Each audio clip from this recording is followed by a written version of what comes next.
Good morning, everyone. Well, myself, Dr. Rajeshwari HV, working as an assistant professor in chemistry, JSS College, Gokak. In this video, I am going to discuss the topic thermodynamics 2, and this is the part of BSc third semester syllabus, which comes in Rani Chennamma University, Belagavi. And before I discuss thermodynamics 2 is all about second law of thermodynamics. So let me give the introduction to thermodynamics and let us recollect all the three important laws of thermodynamics. What is thermodynamics? Thermodynamics is actually derived from the Greek word. Thermo means heat and dynamics means flow. So it is the branch of science which deals with the interconversion of heat into work. So we can define thermodynamics as thermodynamics is a branch of science which deals with all energy changes accompanying physical and chemical transformations.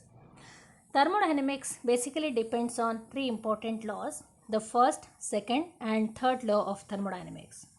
And all these three laws are based on the human experience. There is no formal proof for the three important laws.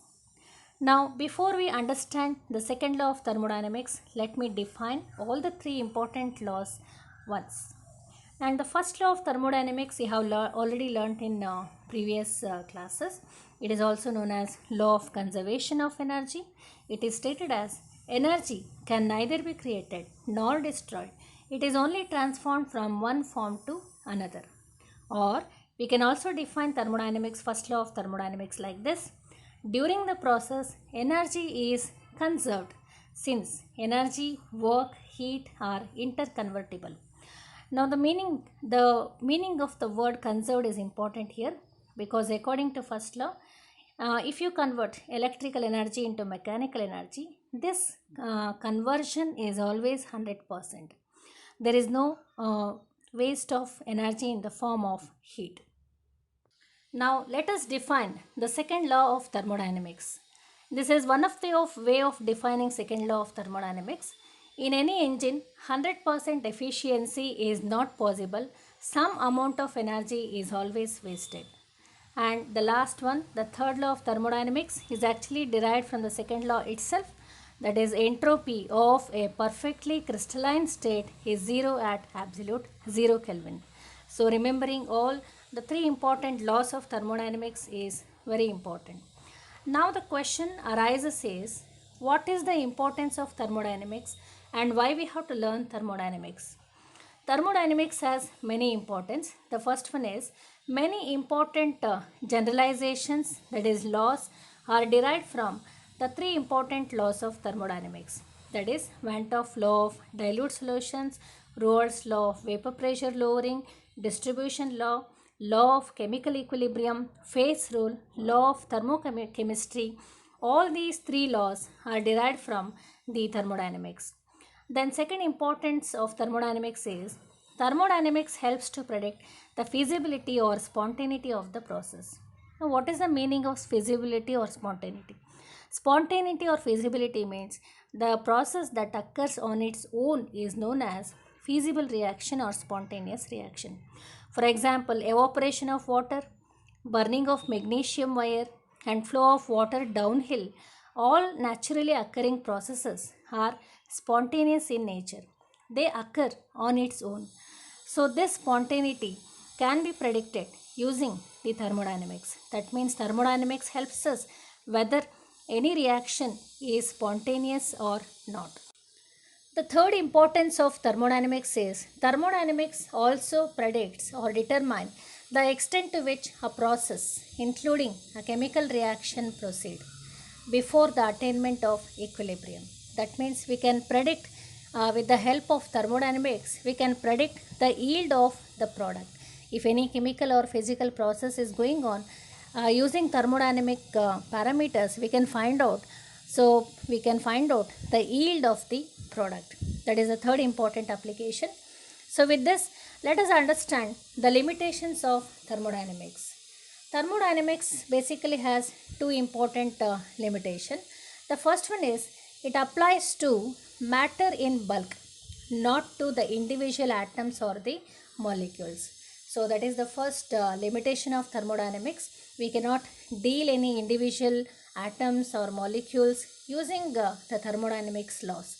So we have to discuss the group of molecules or assemblage of molecule, or we can say matter in bulk of the matter.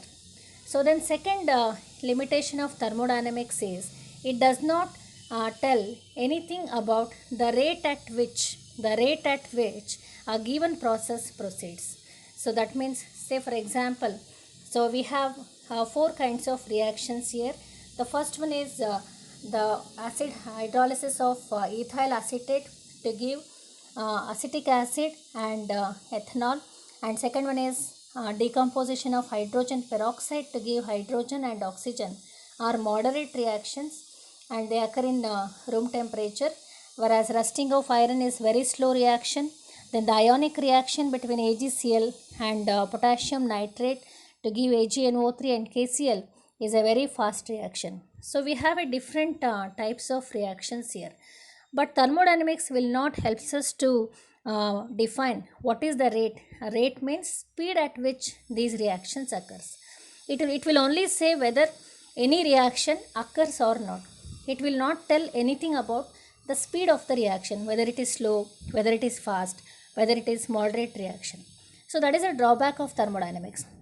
It does not say anything about the rate at which rate at which the given process proceed. Rate means speed. So whether the reaction is fast or slow. So thermodynamics finally depends only on the initial and the final state. Now, let us understand why we have to state the second law of thermodynamics. What are the drawbacks of first law of thermodynamics? We have already defined three important laws of thermodynamics. Now, we know that first law of thermodynamics is energy can neither be created nor destroyed. It is only transformed from one form to another.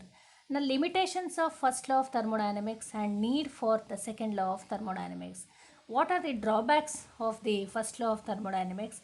Why we have to state second law of thermodynamics? So these are the drawbacks. The first one is it does not give importance to spontaneity of the process. The first law will not tell anything about the spontaneity or feasibility of the process. Then second one is it does not say anything about direction in which the process takes place. So this is the second drawback. And then third one is it does not say anything about extent to which energy can be transformed. The meaning, suppose electrical energy is converted into heat. 100% efficiency is definitely not possible. Some amount of energy is always wasted. So the explanation why there is waste of energy, so this explanation is not given by the first law of thermodynamics. That is why to explain the drawbacks of the first law, the second law of thermodynamics was introduced. Now let us define the different ways of defining the second law of thermodynamics. These are the different ways of defining the second law of thermodynamics. You have to at least remember the three or four important definitions of second law of thermodynamics. The first one is heat itself cannot flow spontaneously from cold body to hot body. Then second way is all spontaneous processes always tend to change in a direction leading to equilibrium. So the meaning is, suppose if you keep a cup of hot tea on the table, if I ask a question, how long it is going to lose its energy? What is your answer? Definitely, if the temperature of the tea and the room is same, then the tea will stop losing its energy. That means the temperature of the tea and room should be same. This state is known as equilibrium state. So all spontaneous processes always tend to change in a direction leading to equilibrium. Then the third way is heat cannot be transformed completely to work. Then fourth way is in any engine 100% efficiency is not possible. Some amount of energy is always wasted. So this is the most simplest way of defining the second law. In any engine 100% efficiency is not possible. Some amount of energy is always wasted. Then the fifth way is in any spontaneous process entropy of universe, that is system plus surrounding, always increases. So the second law of thermodynamics gave a very important concept that is known as entropy. So entropy is represented using the symbol S, capital S, and the change in entropy is represented using the symbol delta S. Now what is entropy? What is the significance of entropy? We'll understand in the future topics. Now at this context, you should remember the 5 important ways of defining the second law of thermodynamics. Now let us understand what is a spontaneous process. So we have two important processes like spontaneous process and non-spontaneous process. A spontaneous process is a process which has natural tendency to occur either on its own or after proper initiation under given set of conditions. The meaning, if any reaction that occurs on its own with proper initiation, alright, is known as the spontaneous process. So for example, let us take evaporation of water. It will takes place on its own. Then dissolution of sugar in water, it takes place on its own. Then reaction between nitric oxide and the oxygen to form nitrogen dioxide is also spontaneous reaction. Whereas burning of coal is spontaneous reaction, but it requires initiation. After proper initiation, the coal starts burning on its own. So this kind of reactions, so the process in which natural tendency to occur either on its own or after proper initiation under given set of conditions is known as spontaneous reaction. So remember students, always all naturally occurring processes are spontaneous and are irreversible in nature. Say burning of fuel is irreversible, but it occurs on its own. So all reaction that occurs on its own is known as spontaneous reaction. Now, what is a non-spontaneous reaction? A process which no natural tendency to occur on its own is said to be non-spontaneous reaction. That means the process that do not occur on its own is known as non-spontaneous reaction. Say for example, flow of heat from cold body to hot body, then flow of water uphill. It will not move from down to up. The water always move from downhill. It is not uphill. Then electrolysis of water is not spontaneous. So as long as you stop passing the electricity, electrolysis of water do not occur. The water breaks to give H2 and O2 only in presence of the electricity. So these reactions are known as spontaneous, non-spontaneous processes because these reactions will not occur on its own. So in this session and in this video, so we have discussed some important topics of thermodynamics, that is second law of thermodynamics, different ways of stating the second law of thermodynamics, and non-spontaneous and spontaneous process. So this is the examination corner. So these questions are frequently asked in the examination. The first one is state second law of thermodynamics.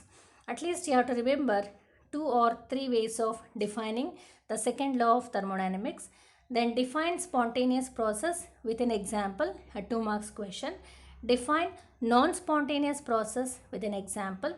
So these are the frequently asked question in the examination. So thank you. So I'll continue the topic in the next video.